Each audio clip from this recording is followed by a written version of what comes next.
All right, folks, look, today has been such a busy day in regards to the Epstein files. There are so many moving pieces right now, and stories are coming out by the hour about the status of the files. So I kind of want to give you an update on where things stand because I think Republicans have really been trying to muddy the waters today and spread misinformation. And I also want to talk about Donald Trump's next move on the Epstein files, which I believe is pretty obvious. I believe we've all figured it out, and it's included in the bill that passed both the House and the Senate. So we'll talk about that later. All right, folks, look, today has been such a busy day in regards to the Epstein files. There are so many moving pieces right now, and stories are coming out by the hour about the status of the files. So I kind of want to give you an update on where things stand because I think Republicans have really been trying to muddy the waters today and spread misinformation. And I also want to talk about Donald Trump's next move on the Epstein files, which I believe is pretty obvious. I believe we've all figured it out, and it's included in the bill that passed both the House and the Senate. So we'll talk about that later. And then we will conclude by talking about Donald Trump's handpicked Epstein prosecutor, who, what do you know, has ties to Jeffrey Epstein. Not just ties, deep ties to Epstein. The whole thing is compromised. Trump is compromised. His administration is compromised. But that's not exactly surprising, is it? So before we get into any of that, make sure to subscribe down below, drop a like on the video, comment, let me know what you think about this story. And without further ado, let's just start here, which is the main news. The bill to release the Epstein files has passed both the House and the Senate. It passed the House overwhelmingly. I believe the final vote was 427 in favor to 1. Yes, there was one Republican who voted against it. He is Clay Higgins from Louisiana, I believe. And he gave this really weird reason for not voting for it. It's just like, of one of the worst political moves you can make in regards to the Epstein files. I think that is probably one of them, to block the release of the files when virtually every member of Congress said, yes, let's do it. And then it later passed the Senate with unanimous consent, meaning that every single senator, every single one, voted in favor of the files being released. You don't hear that sentence very often in American politics, every senator agreeing on something, but that's exactly what happened today. And now the bill is heading to Donald Trump's desk. But for some reason, Senate GOP leader John Thune told the House, or told CNN, that the House will formally transmit the bill to compel the release of the Epstein files Wednesday morning, meaning it would then be officially approved by the Senate and sent to Trump's desk. So the Senate agreed unanimously to pass it, but the bill hasn't actually reached the Senate. They were just doing that ahead of time. And Speaker Mike Johnson, I should say, is still holding on to the bill. He has not given it over to the Senate. And Manu Raju, who is a fantastic congressional reporter for CNN, says it's unclear why Johnson is waiting till tomorrow to transmit the bill. I agree that it's somewhat unclear, but I also think we know the reason. I mean, as long as Republicans can put this off, the better for them. I think they're still trying to get their ducks in a row on how to approach this situation. And so perhaps that's why Mike Johnson is holding on to the bill until tomorrow night. So anyway, just wanted to give you that update. But the White House, according to a reporter from Reuters, says that Donald Trump will sign the Epstein bill whenever it gets to his desk, whenever it gets to the White House. And this struck me as really fishy. The past few days, Donald Trump's conduct toward the bill has been really fishy because for months in his administration, he has been opposed to releasing the Epstein files.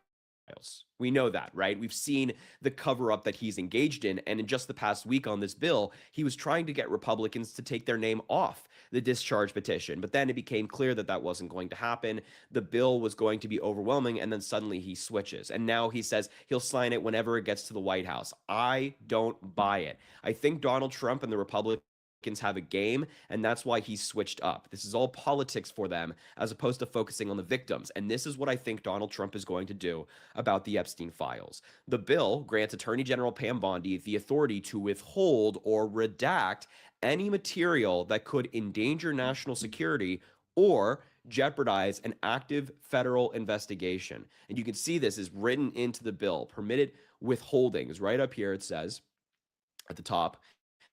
And then at the bottom, they can withhold any document that would jeopardize an active federal investigation or ongoing prosecution, provided that such withholding is narrowly tailored and temporary. And then, of course, on the national security front, It says that here as well. What I think Donald Trump is going to do, and what I think most people believe that Donald Trump is going to do, is he's going to claim that any documents related to him are part of an ongoing investigation, or if releasing them would compromise the United States, our national security, because then other countries would use that against the United States. That is so obvious, obviously Donald Trump's play here, that somehow he's going to be able to withhold the files that pertain to him. And of course, Donald Trump recently announced that the DOJ is now looking into Bill Clinton, Reid Hoffman, Larry Summers, and other Democrats in connection to Epstein. So that investigation that essentially he launched will be the reason why these files that pertain to Donald Trump specifically and other Republicans specifically will be part of an ongoing investigation, and they can't release them. I think that's Donald Trump's play. And I'm happy to announce that Chuck Schumer spoke about this very play that Donald Trump is appearing to make in an interview with Midas Touch. And I want you to hear what he had to say, because I think it's important, because, you know, if Donald Trump is going to continue to engage in this cover up, there has to be resistance. There has to be people who are willing to hold him accountable, not only in the court of public opinion, but also in government. Let's get these files. Let's sue to get these files. Let's very obviously destroy Donald Trump's cover up and get them out in the public. Take a look. So the great news is now the House has passed it. The Senate has virtually passed it. It goes to the president's desk. I was going to say we have a lot more work to do. First, who knows how long the House will try to hold it. We should put pressure on Johnson to send it right over to us. Second, the president has said he'll sign it, but who the hell knows with him? Yeah. He can change his mind on a whim. But third, and maybe most important, and I just had a meeting of 10 senators to discuss this, we got to make sure we get all of the Epstein files, all. Yeah. They can't fuck around with this. They can't say, oh, we'll give you this, but there are legal reasons we can't give you that. And we are going to be pursuing them relentlessly to get everything, because I don't trust this administration. I don't trust Bondi. I don't trust Kash Patel. I don't trust the president, and they could screw around with this. It'll be all of our jobs to be on them and make sure that we get everything. You know, obviously, I think everybody has been very frustrated with Chuck Schumer recently regarding the shutdown, but what he just said there and what he has done today with the Epstein files has been fantastic. So I'm not going to just bash Democrats to bash Democrats or praise Democrats to praise Democrats. I'm going to call balls and strikes. And what Chuck Schumer has done legitimately today on the Epstein files has been great. Getting it passed via unanimous consent, moving that, taking that move, impressive stuff, genuinely. And what he said here is important, because he knows, and I'm glad he's having meetings about this already, that Donald Trump is going to try this theory, this legal reason to say, well, you know, we can't give you these documents because of X, Y, and Z, and so we're going to have to withhold them. No, bullshit. Pursue them relentlessly. We don't trust Kash Patel. We don't trust Pam Bondi. We don't trust this administration, to be honest, and certainly don't trust Donald Trump. Does anybody really believe that Donald Trump is going to willingly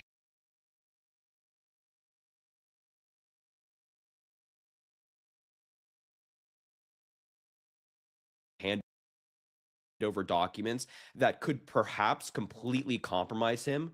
I don't think so. I think you'd have to be not paying attention to politics for the last 10 years to believe that. And so I'm glad that they're on this already. But the final story I do want to go over very quickly is the fact that, you know, this investigation that Donald Trump has launched into Democrats surrounding Epstein is already compromised, because the handpicked prosecutor has deep ties to Epstein. And I mean deep ties. Let's go over it. If you need another, this is from the Daily Beast, so good work on their part. If you need another example of why Pam Bondi's Department of Justice looks less like an independent law enforcement agency and more like a gated cul-de-sac for MAGA allies, fix your gaze on Jay Clayton. At the behest of a president desperate to deflect the Epstein scandal in any direction, Bondi handpicked Clayton, the U.S. attorney for the Southern District of New York, to investigate Epstein's links to former President Bill Clinton, LinkedIn co-founder Reid Hoffman, and former Harvard President Larry Summers. But Clayton is also the man that Trump in his first term, Attorney General Bill Barr, tried to shoehorn into the SDNY in 2020 as they sought to push out a top prosecutor who happened to be circling Trump allies like Rudy Giuliani and Steve Bannon.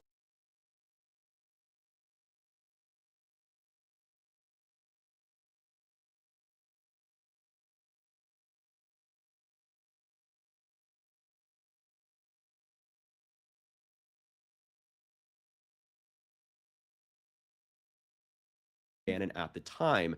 The mission failed, and Clayton, the chair of the Securities and Exchange Commission in the Trump administration's first term, then found himself luxuriating on the board of Apollo Global Management, courtesy of Apollo founder and Trump ally Leon Black.